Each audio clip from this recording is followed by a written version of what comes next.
Good afternoon, folks. This afternoon's topic C is the effects of cannabis, medical cannabis, on the aging brain. So here we go with the presentation I made for you. Please sit back and enjoy.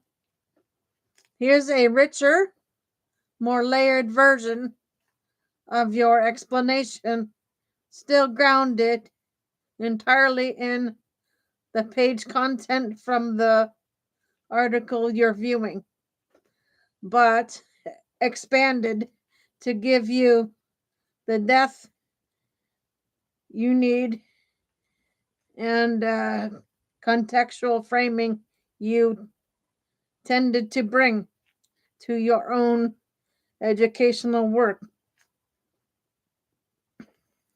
What the article is really saying, with deeper context and clarity, the article highlights a new study from researchers at the University of Colorado and Schultz Medical Campus that challenges long-standing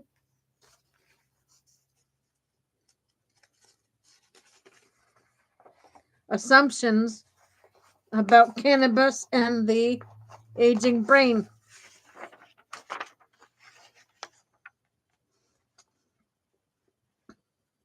While most cannabis research has historically focused on adolescence, where concerns about neurodevelopment dominate, this study shifts the lens to adults ages 40 to 77, a population whose cannabis use is rising for reasons tied to aging itself.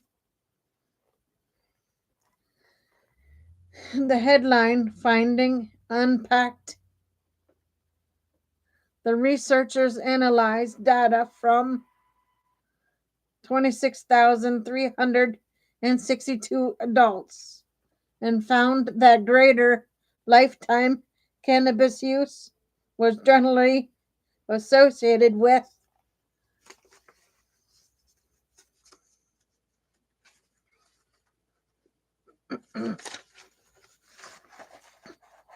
larger volumes in several brain regions.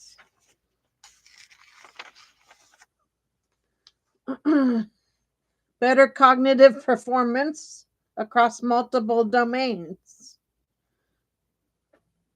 This is shrinking because it runs counter to a narrative that cannabis uniformly harms the brain structure or function.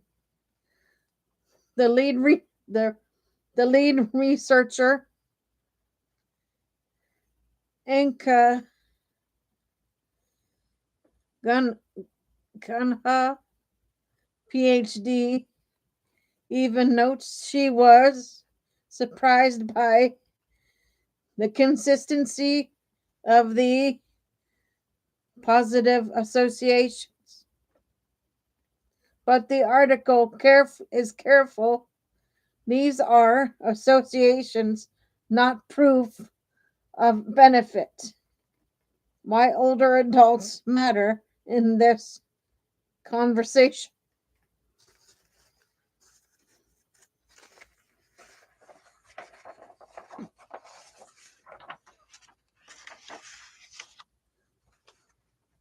The surrounding page content emphasizes several demographic and cultural shifts. Cannabis use among older adults is increasing, partly due to legalization and reduced stigma. Older adults often use cannabis for sleep, chronic pain, or quality of life issues, not recreation.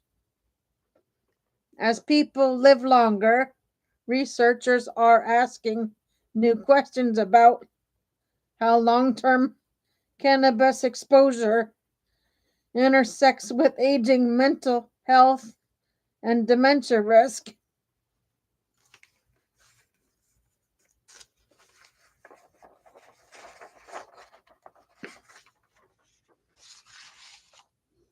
The study is part of a broader effort to understand cannabis not just as a youth risk issue, but a substance older adults are actively integrating into their health routines. The study limitations and why they matter. Gaha stresses that cannabis research is notoriously difficult because the potency, chemical profile, and form of cannabis used by participants were unknown. Observational studies cannot determine causation. People who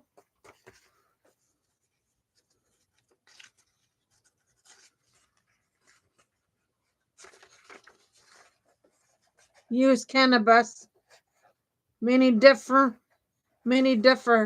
in other ways that influence brain health.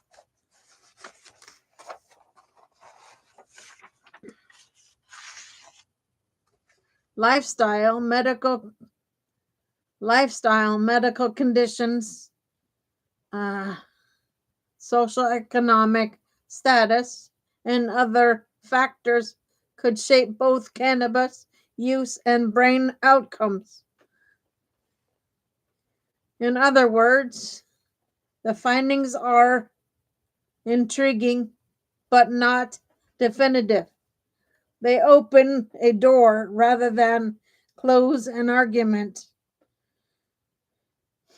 Why the researchers call for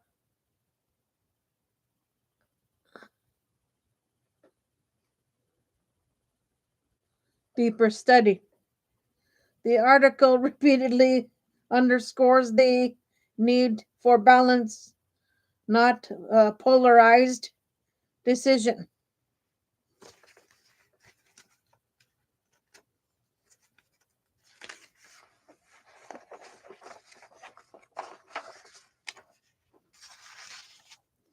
Cannabis may have benefits, especially for symptoms common in aging.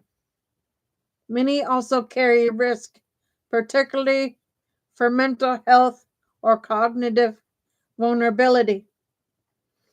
The field needs more rigorous mechanics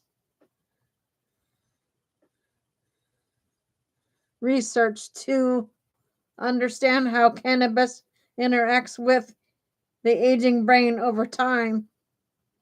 Gaha frames the study as a starting point for deeper inquiry, not on a green light for cannabis as a cognitive enhancer.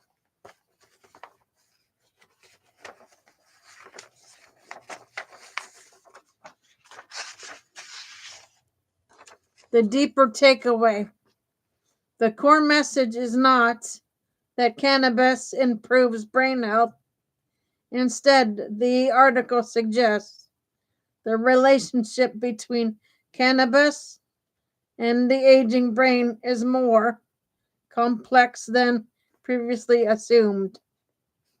Large-scale data show unexpected positive associations, which deserve careful scientific attention. Older adults are using cannabis in growing numbers, making this research both timely and socially relevant.